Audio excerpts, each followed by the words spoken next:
Bonsoir à tous. Nouvelle coupe dans les effectifs de l'éducation nationale. À la rentrée prochaine, 4000 suppressions de postes d'enseignants sont prévues par le ministère de l'Éducation nationale. Les écoles seront les plus touchées, mais les collèges et lycées restent concernés. L'éducation nationale se justifie par la baisse des effectifs d'élèves à la rentrée prochaine. Virginie Alvarez, secrétaire départementale SNUDIEF de Côte d'Or, alerte sur les conséquences directes sur le terrain dès septembre. Les conditions de travail des enseignants n'iront pas mieux, puisque même si la démographie baisse, on aura quand même des classes qui seront surchargées. Il y aura sans doute pas de création de postes de titulaires remplaçants, alors qu'on sait le remplacement en Côte d'Or, mais nationalement c'est partout. C'est catastrophique en fait. Voilà, aujourd'hui, les élèves perdent des centaines d'heures de cours parce que les enseignants ne sont pas remplacés. Il y aura pas non plus de création de psychologues scolaires, d'infirmiers, et cetera, qui peuvent aider aussi les élèves en situation difficile. Enfin voilà, on sait que ce sera compliqué à la rentrée si les chiffres restent comme ça. Et le ministère de l'Éducation nationale oppose à ces suppressions les 8000 nouveaux jeunes fonctionnaires qui seront en charge de classes à mi-temps tout en étant formés dès septembre.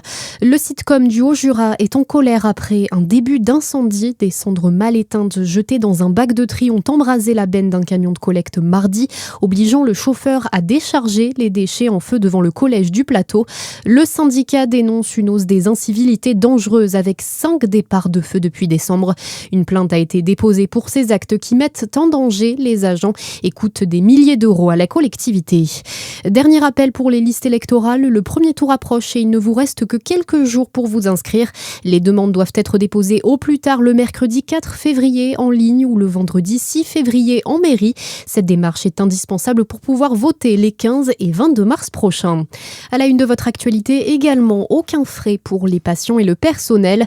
2 heures gratuites par jour pour les visiteurs. Les députés ont adopté aujourd'hui une loi pour encadrer les tarifs des parkings des hôpitaux publics.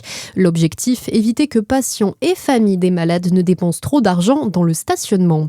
Des rassemblements de soutien organisés aujourd'hui aux 4 coins de la France pour Christophe Glaise. Le journaliste français est détenu en Algérie depuis le mois de juin pour apologie du terrorisme et des faits qu'il conteste.